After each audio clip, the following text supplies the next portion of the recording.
Hello, everybody, and welcome to the 19th episode here of the K2 podcast. I got a really special treat for you guys. I think we're going to really enjoy tonight's episode. I have a special guest with us. His name is William Hung. I'm sure a lot of you are familiar with him, but there's probably a lot of things that you don't know about William, which I think we're going to be able to discuss and kind of dive a little bit into a little deeper about what makes William tick and how he became the person that he is today. So without further ado, I'd like to welcome William Hung to the show. Thanks for coming on, William. No problem. Hey, so real quickly, when I first discovered you, I think like most people, it was through American Idol. I think that's kind of where everybody first kind of where you arrived on the scene. But through my research and kind of getting to know you a little better, I've discovered so much more about you. And one of the places that I first heard some of this other stuff was through a buddy of mine, Ricky Vang's podcast, Spoiler First podcast, and you guys had a really good conversation, a great interview. I really liked your attitude and outlook on things. And one of the things you told Ricky Vang was, hey, I would like to be known for a little bit more than just the She Bangs guy from American Idol. Right. So, what is the what are some of those other things that you wanted to be known for? What was the why is it no longer that you want to be known for American Idol? Well, it's not so much that I don't want to be known for American Idol. It's more like, I want people to know what my true talents are. And to me, I know that they are in speaking and gaming. Okay. And speaking and gaming, what part of the speaking aspect do you resonate the most? What brought you to speaking? I would say motivational speaking, because I feel like back then in 2004, I knew that the only way people can learn the true version of my story is to agree to get started with the entertainment business. I knew that I was not the most talented singer, but back then there was this one guy who made up a story about me, how I died of a heroin overdose. What? I knew it was fake. I knew it was just it seems like just a joke, but it really bothered me because I'm not feel comfortable with people just, sharing their version of the truth. Right. I feel like I need to stand up to share my version of my story. Well, I agree with you 1,000% on that, and I'm actually glad that you mentioned that because I want to bring up something and get your take on it because, like you said, getting your version of the truth out there, I think, is very important. Yes. Have you had the opportunity to see Joe Rogan's podcast with Jimmy Yang by chance? Did you see that episode? I heard about it, but I didn't spend a lot of time on it. I heard it's somewhat negative. I heard that Jimmy wasn't happy to be asked to play me in a potential movie, and that's okay. Sure. Well, I don't have control over what other people think or act. I know that I am working with one of my friends, Trisha Lee, to create a movie for my book, Champion by Choice. Right. And we do need to reach out to people. I trust her. She's an experienced director. She won multiple awards for her work. So yeah, if it doesn't work out, she'll find somebody else. It's perfectly fine. Right. And so, and I think that was a great response, by the way, but I wanted to dig a little bit deeper on that, if you don't mind. I just have one little tidbit. There was a couple of comments that didn't set right with me. One, because we have had a little bit of prior communications back and forth via email and such before the show. I've watched other interviews with you on other podcasts. I've always felt like you conducted yourself very professional, very nice guy, intelligent as well. But some of the comments that were made about you were that you were mentally challenged and that you were taken advantage of by American Idol and and that they shouldn't have done you that way and stuff. What do you say to that? Are you mentally challenged? And I don't mean that in a bad way. I'm asking because I'm not. exactly. No, it's okay. Okay. I'm not. I'm Okay. not. I have my own way of dealing with life. Sure, I think everybody does. Right. I mean, I went through multiple depressions. Sure. But I think that, like, who didn't? Nobody is superhuman here. Yes. We all went through it. There were times where I didn't want to get up in my life. I didn't want to do anything. As recently as 2 months ago, like when I heard about the Los Angeles riots, right? I felt like the world was coming to an end. It's like, what's the point of me showing up, working so hard every day?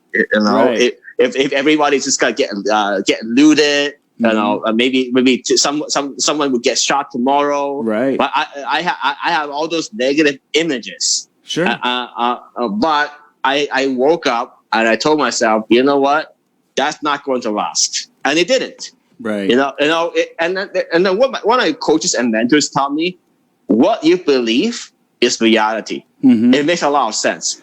Yeah. Because if we believed in the negative stuff, you could always find evidence to support the negative things. Like, for example, the first one as I said, the world is coming to an end. Yeah. It felt that way to me. Right. I know that it took me a week or two to process it. But I realized, wait, that's not true. The world is just continuing to evolve, and then I could also find evidence to support that. Well, I'm getting a lot of support from my social media, for my new journey to become a professional gamer. I'm getting more and more virtual speaking opportunities every single month. So yeah, it's all about what you believe in, and then what you choose to act. Like, how do you decide to act based on the information given to you? Yeah, exactly. I think that's a great point. And also, one thing I heard you mentioned in another interview is, and you're kind of speaking about it now, is as part of, I believe, a master class that you have, is how to turn uncertainty into an advantage. Tell me a little bit more about that. What is that? Because it kind of feels like what you're talking about a little bit. Yeah, because I pivoted in my life 4 or 5 times, and I see myself continue to pivot as needed. I started with being a professional entertainer. Back in 2004, I was living this dream life. I got a record contract. I was traveling, performing everywhere around the world, making lots of money. Sure. But that life, I knew, wouldn't last forever. Sure. For me, my full-time dream life lasted about 4 years. And then as I got fewer and fewer opportunities, I chose to go back to school, get a job, maybe settle down in my life.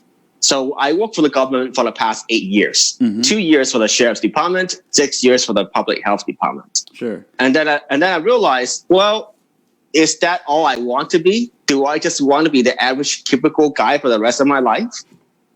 Probably not. Right. It's like there's this burning feeling inside of me that's asking myself, why work so hard to achieve somebody else's dream? Why not work harder towards achieving your own dream? That's a great point, William.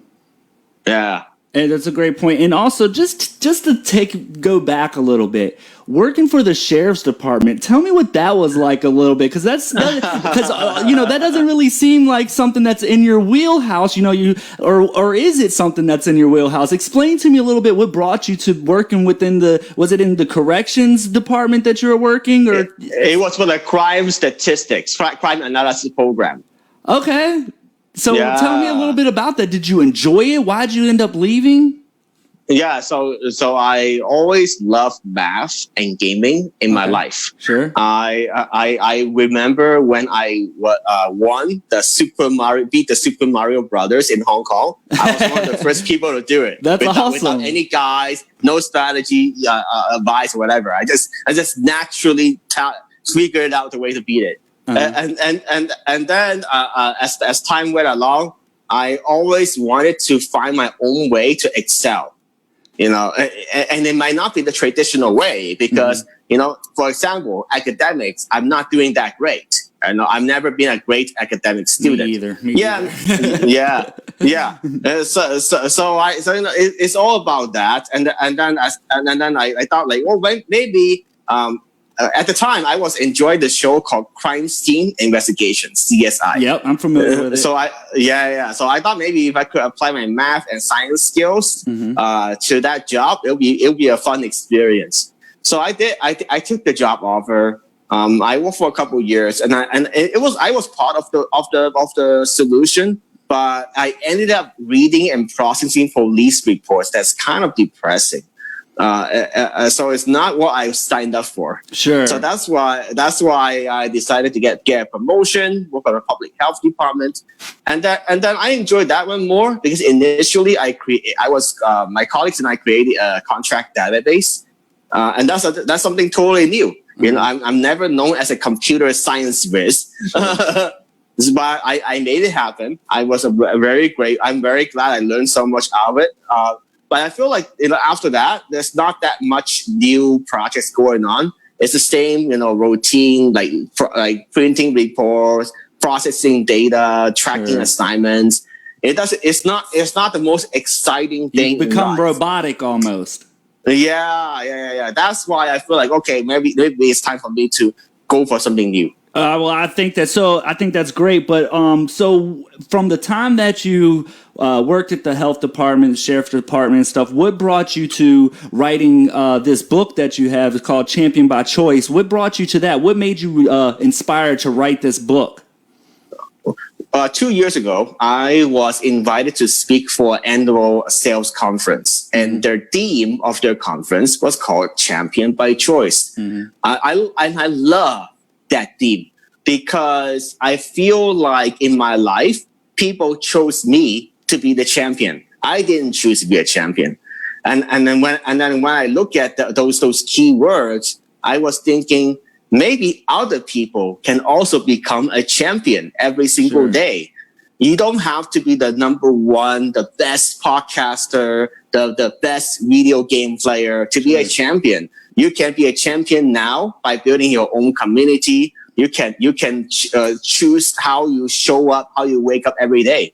That's very important. I actually like that. You're pumping me up here, William. So one of the things that you go over in the book is something that you like to call, what is it? The 3 C's: communication, context, and connections, I believe. Yes, what do those mean to you exactly? What are those three C's mean to you? Why did you choose those 3 things to go into your book? For communication, I even though it's still a speculation, I think there's a lot of universal truth to it by now. I would say the reason I was able to achieve the overnight celebrity was how I responded to Simon Cowell. Most people, when they don't make it to Hollywood from American Idol auditions, they would get angry, upset. Some people would even throw water bottles at Simon Cowell. Yeah, really? They must cut that part off the air. I didn't know that they did that. No, they didn't. They actually kept the footage to let people know how extreme those reactions are. I just didn't see the need for it because I studied just a little bit before I went to audition. I realized that Simon is always the mean guy. Sure. Paula was always a nice lady. Right. At the end of the day, they were just playing their roles. Right. So why get so upset over that? Right. So that's why I was able to respond in a positive way. All right. So we'll pause on that. Before we go into context, I want to talk to you about something on that. So when Joe Rogan's podcast, they said that American Idol took advantage of you and that maybe that you had some mental disability, so that way it wasn't fair of them to put you onto the show. What do you say to that? Because I'd like to hear your response and get your version of it out there. Sure. I would say that what people might not know is that you have to go through multiple rounds before you get to see Randy, Paula, and Simon. In my mind, I knew I wasn't the most talented, and that's okay. When life gives you a chance, you make the most out of it. Because it's my philosophy. When I said I already gave my best, I have no regrets.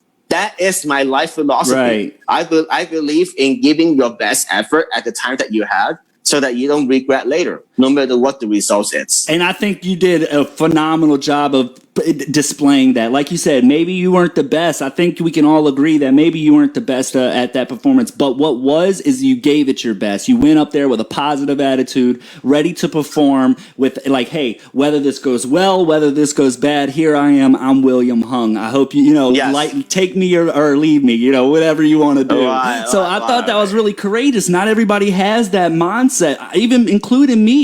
There's been times where I've second guessed myself. Even when I started this podcast, I'm like, is this really something I want to do? Are people going to tune in? Should I do it? But I said, you know what? I'm just going to go ahead and dive in. I'm just going to do it. So what? So what? So I think that's a very powerful statement. So let's go into the other C, context. Why did you choose context? Well, context is important because context to me means seeing the big picture. Like I mentioned, like I saw the judges from American Idol, they just playing their roles. Mm-hmm. In real life, who knows how they really react? It's hard to tell. But Simon is known to be the brutally honest guy or whatever. Right. But really, like the other part of it, when I look at context, it's like it's not that big of a deal. If it doesn't work out, I'll have other audition opportunities. Sure. There are other doors that can open in my life. Mm-hmm. And you said it earlier. You said something that was pretty powerful. Was like, even though this may not be it may not turn out exactly how you want it, but you want to make the most out of this opportunity. And I think that regardless of the outcome of that interview, you made the most out of this opportunity. It led you on to other things in life, motivational speaking, writing your own book. You've also had some really awesome interviews with people that I've gotten to witness. And I guess that will lead us into the last one, which is connection. So you want to talk a little bit about the connections? Of course. So connection, let's face it, nobody can succeed alone for the long term. Exactly. I admit that I got lucky. Mm-hmm. It's sometimes you need a break in your life. Yeah. Everybody's looking for a break, right? Yeah. But it's not just getting lucky one time, right? You have to sustain that. You have to still let people know what you do, how people still like you and follow you. That doesn't happen by chance. Right. That happens because we build intentionally the connections over time. Who do we want to connect with? How we want to connect? It's up to you. Right. Everybody's journey and what they like, what they want is different. But I even though for me, I can share with you that my intention is to become a world-class gamer. I'm going to be one of the best players for Teamfight Tactics. That's awesome. I don't think people expect that from you. You know what I mean? Yeah. But with that being said, building connections, maintaining connections is still part of my core daily activities. Mm-hmm. I intentionally show up for podcast interview like this one. Yeah. I intentionally reach, put myself in the Discord community, reach out to other podcasts related to gaming. Sure. So that's what I mean by connection. Connect with the right people with what you do, so that you have the support you need. Well, you have an awesome attitude on that stuff, William, because not everybody comes to the table with that open mind, realizing that, like you said, you do need other people to make it sometimes. It's about building those connections and those relationships and leaning on one another to get where you want to go. We're not talking about using people, but we're talking about, mutual give and take, So yes, I think that's very, very awesome. So I'm a little bit curious about the video game aspect because, like we said before we went on air, we were talking about, I've heard you mention, well, I don't want to be known as just the she bangs guy from American Idol.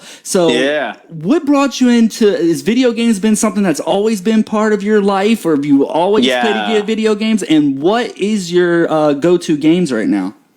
I would say that competitive gaming has been part of my DNA since the age of 10.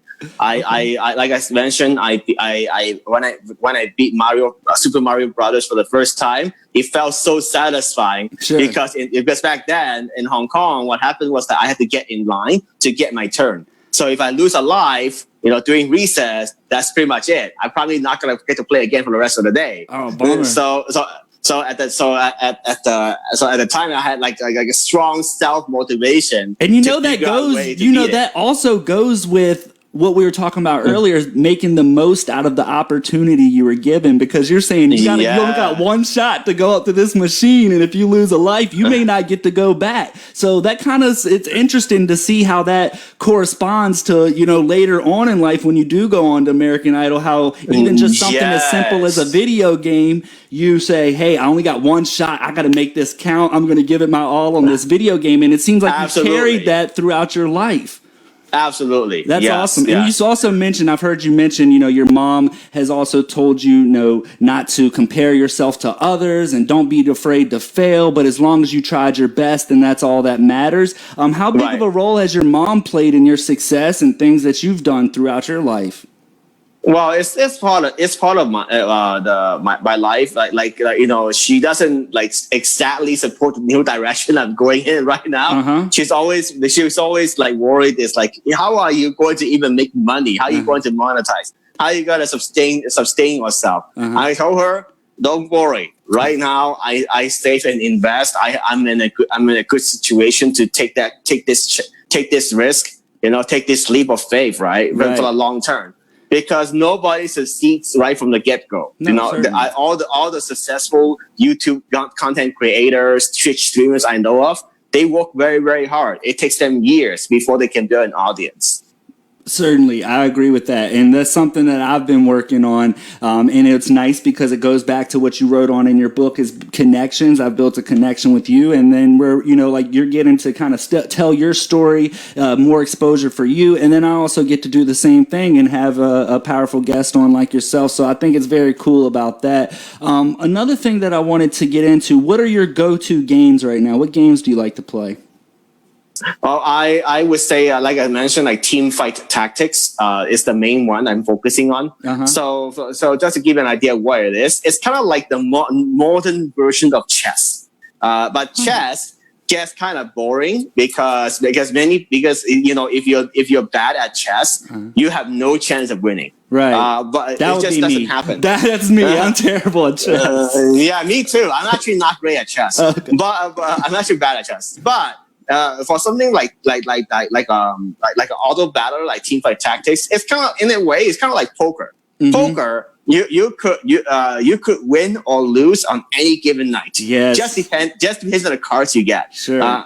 You mentioned you saw me playing live at the bike. Uh-huh. My luck was not good that night. Yeah, it was terrible. It was interesting because I saw you get pocket twos. It shows you pocket twos. The flop came out like deuce, deuce, blank, and I said, "Wow, he done flopped quads. What a great situation!" You throw a little feeler bet out there, and everybody folds around. I was like, "You got a powerhouse hand, and still couldn't make any money because, like you said, in poker, you could still be having really good cards and still not really come out ahead or something like that." Right. It's just always something.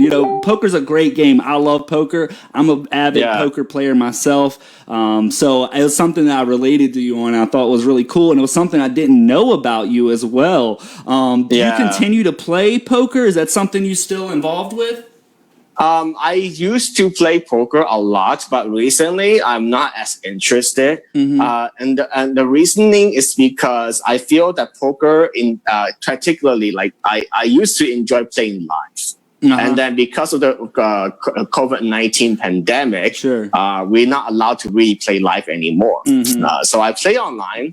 I did okay. I made some money playing the game, but I feel like in order to make any kind of money, I had to play like a robot, and that's not fun. Yeah, it is very calculated. When I've actually watched a lot of videos on YouTube, and I've done other sorts of classes and everything. They get it so maybe mathematically isn't the word, but they just get it. Exactly. So it has to be like, if this person does this move, you have to do this move, and if you don't do that move, then you did something wrong or whatever. It's always these kind of things instead of just going with gut instinct. When you play poker, if you go on your gut instincts, you're considered what they call in the poker community a donkey. You know what I'm saying? Because some people will they'll have maybe they'll have like a deuce 4 offsuit, and somebody raised it pre-flop, and let's just say you're like, you know what, I'm feeling lucky, I'm going to try it out, and you call,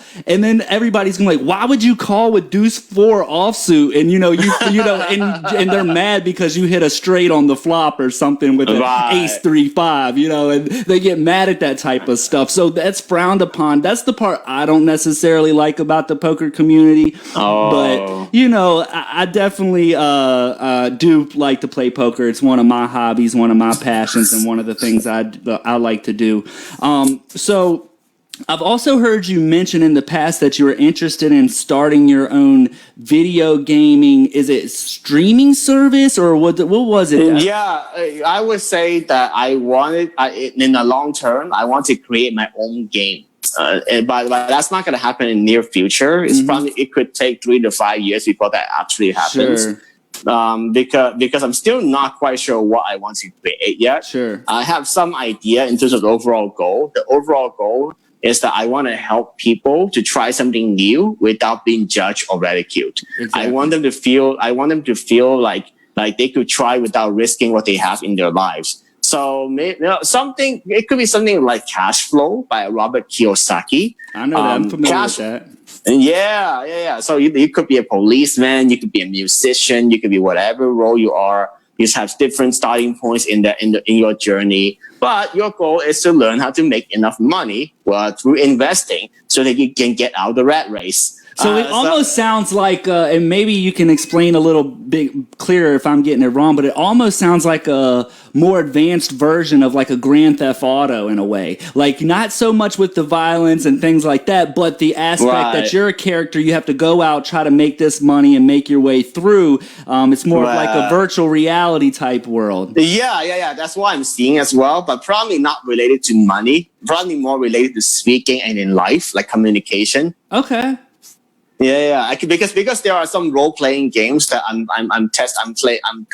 I played for a few months ago, like where it's pretty cool. Like you get to choose how you respond. The relation, who hates you, who loves you. And then based on that, there are rewards and consequences. Right. Well, that's interesting. There's actually, I forget the name of it, but that's actually something that's on the uptick right now is what you're describing. I've seen it on YouTube and other videos where you can predict the outcome of the whole game and how things work based upon the actions or the speaking engagements like you're talking about what you choose to happen determines the ultimate end goal of the game. I've seen that on YouTube videos where somebody will be running down a sidewalk and then they'll pause it and say, okay, the fans get to choose. Should I go left or should I go right? And then, you pick. So I thought that was kind of interesting. And it sounds like something, it was something that I thought was definitely very cool.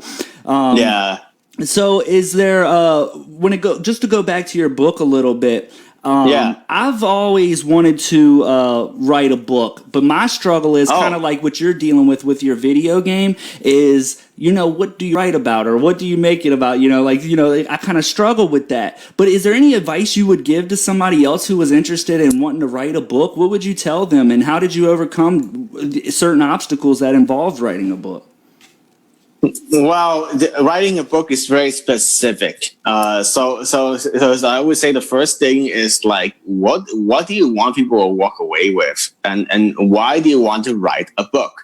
Because right now in the way we communicate, there are more effective options, cost effective. I'm not talking about just money; it's also time and energy. If you want to communicate, for example, your expertise in a particular game, writing a book is not the best way to go. Sure. Because because it takes too long to get to the end result, you're much better off just contributing in articles or podcast interviews. No, because that's great. More current. No, that's perfect. And that's part of the reason I started a podcast, because I was like, well, I'm not 100% sure what I want to write about, but I do want to communicate things and build connections and talk to people. So I was like, well, this is something that a podcast was something I could do today. I could do right now, immediately, exactly. So I thought that would be a great way. I was like, if I want to write a book, well, then the cool part is maybe I'll have all these connections and stories and things that I've got to share with other people. Then I'll have have the information and, stuff that I could write a book if I wanted to. But I really wanted to focus on something that I could find right now to get started. So I think that was a really good thing that you mentioned there. Just makes it seems like, okay, maybe I'm doing stuff on the right path here. Maybe, it kind of gives me some reassurance. So I appreciate that. So here's a really cool tip that can help you and your listeners. Okay. Instead of just like, okay, I want a book, because this is something I wish I've done before I wrote my own book. Mm-hmm. What you can do instead of just committing, like writing a book is great, but you can, maybe like the stepping stones to writing a book is to contribute articles, post on social media, see what kind of responses you get for the particular topic. Things like that. Like test your content, right? Mm-hmm. And then when you figure out it's no right or wrong answer, because oftentimes it's not the most number of likes or comments. Mm-hmm. It's about attracting the right people that you want to serve. Mm-hmm. So when you figure that part out, then writing a book makes sense. And then you could even start as an ebook, like much easier, a longer version of any article or any post that you can find, and then develop into your own book eventually. That's what I wish I've done. Mm-hmm. But for me, I just thought like, okay, I have this vision. I wanted to go for it, and I don't regret it. Sure. Because my book got all positive reviews on Amazon. If you check Amazon, It's all 5 stars. I have the link in the description of this video, so anybody that's interested in checking out William's book, I would certainly recommend it. But also, William, I have to ask a favor of you while I have you on, because as I talked to you earlier in the show, my mom's a huge fan of yours. She's something that she, she's always like, wow, you're going to have William on? She was really excited. She's tuning in now to the show. So what can I do to get a signed copy by you of your book to her? Would you help me with that? Yeah, absolutely. We can discuss the mailing information offline. Okay. Sure. And then we can make arrangements to make it happen. Okay, because I definitely think she would appreciate having a signed copy of your book. So just real quickly, I did want to ask, is to go back to your American Idol days, is there a particular reason why you chose the Ricky Martin song, She Bangs? Is there a specific reason behind that particular song? I just liked the catchy tune that was unique at the time. I felt like everybody else sounded the same, but his song was so different from everything else. I mean, it was a mega hit. I remember when that song came out. I don't know exactly how old I was, but I was definitely in like my preteen years or so. And I'm telling you, like when that song came on, I will never forget it. It was one of those songs, and I think that's part of. I mean, I don't really want to say, I'm not sure how to say this, but exactly, like maybe that's part of a little bit what got everybody's attention on you, is that song was such a powerful one, so real high energy, and you displayed all of that on American Idol, so it was really easy for people to for you to catch their attention. So yeah, I think it was a great pick. I think it was a great song. I wonder if you had chosen any other song, would the outcome have been different? That's just something to think about. It's kind of interesting. Yeah, for sure. Yeah.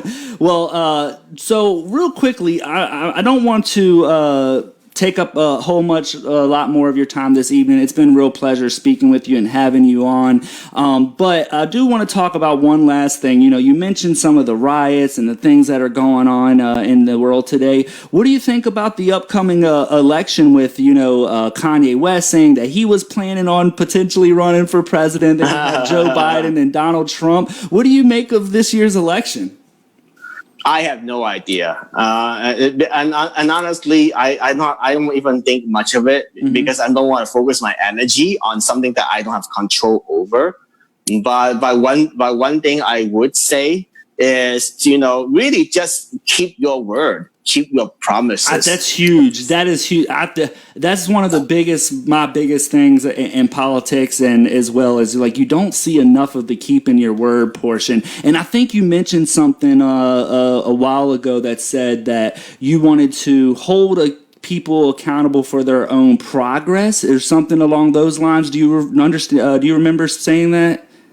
Yeah, I forgot the exact wording, but yeah, I think you said people should take personal responsibility of your own progress. yes, that's right. That's right. Exactly. That's right. And- And that's true. And no Yeah. matter who you are, where you are in your life, like for me, I could have chosen to blame on other people for my past divorces, because I actually got married and divorced twice. I don't mind putting it out there.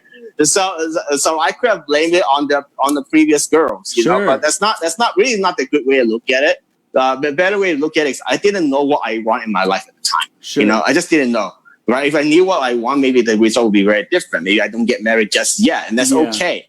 Right? You don't have to rush those things. And the same thing for other things that in your life, like when things are not favorable, maybe you got laid off. Maybe your business is not going well. Sure. You know, that's not to say that you know you don't have a right to be angry and upset, because nobody wants to feel this way. And I went through that. Right? I'm empathetic that there were times where I couldn't show up to play a game I love, poker. You know, I couldn't make money from that anymore because the game has gone so tough online. Right. So I guess that's the truth. Yeah. But instead of blaming other people, I had to look at myself. Hey, maybe I'm just not as good as I thought. You know, in the online space. I've had that debate with myself on a couple of different things as well. So I know what you mean there. Well, is there? Right. But let me finish this one. Sure. Because yeah. So the thing is, like, I have that choice. Again, I have that choice, right? I have the choice to sit down and gripe about it, or I could say, okay, you know, I could choose to keep working on it, like get really phenomenal, or you know, with all the in-depth study and all that stuff. Or I could say, you know what, that's not fun. I accept where I am now in my life, and let's move on to something else. Yep. No, I think that's very positive. I mean, it's a great message, and I wish a lot of people had that same attitude. You know, with all the things that's going on in the world, very many people don't seem to have as thicker skin as they used to, and just kind of take, like, you know, regardless of what people say about you or what somebody may do to you or whatever it may be, like the guy who you wrote an article about you saying that you overdosed on heroin or methamphetamine, whatever he wrote, you still chose to not get irate. You don't, you know, you deal with that stuff in stride and you say, hey, look, you know, that's not true. Here's my response. And then it's just the way you respond to these things is really, really good on you, William. I wish more people had that mindset, that same thing. And maybe this world would be a much better place than it is today. And I don't mean that so negatively, because, you know, there is a lot of positive things about the world. But, of course, yeah. you know, it's just, it does. I remember being a child and it seemed much more exciting and growing up when I was a kid. Maybe that's just the luxury of being a child. You know, you're just much more free and more happy. And then you grow up to be an adult and find out it's not so great. But I just feel like times are very different these days, you know, but you really kind of brought a smile to my face. I think you brought some smiles to my viewers. There's a lot of good stuff here in the chat where they were giving you some kudos. So I really appreciate your time with us this evening, William. Is there anything else that you wanted to add? I did put your website into the description of the video, which is willhung.com. Is that correct? Yes. Okay, so I put that description in the video, so that way if people are interested in contacting you via email, I'll put your email in there as well, if that's okay. And I know that you're very specific about some of the people you're willing to coach, because I know you offer like motivational speaking classes and you want to coach people, but you have some prerequisites or things, some qualifiers that you would like people to meet before you decide to work with them.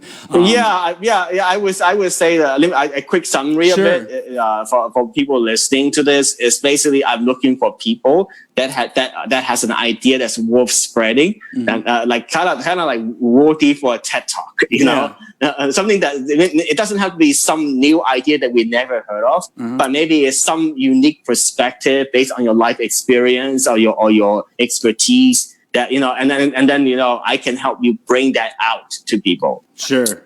I think that's the way to go, And plus, if the person that is trying to get your help is passionate about the subject, it's worth putting out there. You're going to feel that same energy. You're going to want to be invested, and I think you're going to get a much better product by the end of it if everybody's excited about the message that you're trying to convey. Well, exactly. I gotta say, William, it was a real pleasure having you on, sir. I definitely want to keep in touch with you. I want to hear about some of the if you ever need any assistance in the gaming world or any promotion type stuff, you let me know. I'll get that information out there for you. But it was a real pleasure speaking with you, William. You're welcome. Yeah, I'll start streaming next month on Twitch. Okay. My handle is Will Hung Gaming. Right now, I'm still getting better at the game for the fundamentals, so that when I stream, people I would not look like an idiot, not even knowing what to click or what to buy, things like that. So I'm going to be looking forward to that. Well, make sure that everybody follows Will on Instagram. Hopefully, you'll be putting out some information on your streaming on your Instagram so people can keep up with that. I will definitely do my part in helping you get that information out there. I definitely want to see you succeed, and I want to be part of that success for you, William. So I hope you have a great day, man. It was a real pleasure speaking to you, and I will get in touch with you after the show because I want to get that signed copy of that book for my mother. Sounds good. All right. Take care, William. You enjoy yourself, sir. Bye-bye. So there you have it, everybody. That was William Hung. We really appreciated having him come on the show, or I certainly appreciated. But hope you guys enjoyed that conversation. William seems like a nice guy. He's got a great energy. I can't say enough good stuff about William, but I did want to bring to light our guest for next week is former NFL player Sean Harper. If you're familiar with Sean, some people may know Sean, some people may not. He played in the NFL for about 7 years. He's moved on to some other things like business management. He's motivational speaking, so he's going to be on the show next week, next Monday, to kind of discuss some of that stuff with us. So I'm looking forward to having Sean Harper on next week, but that's going to be pretty much it for tonight's show. I don't want to take up too much more time this evening. I really enjoyed having William on, but you guys take care. You have a great night. If you ever have any questions or want to ask me anything pertaining to the show, certainly feel free to do so. Everybody who knows me knows that I'm a fairly friendly guy, and you can always reach out to me if you ever need anything. But that's going to be it for tonight's show. You guys take care. We will see you next week on Monday at 7 p.m. Good night.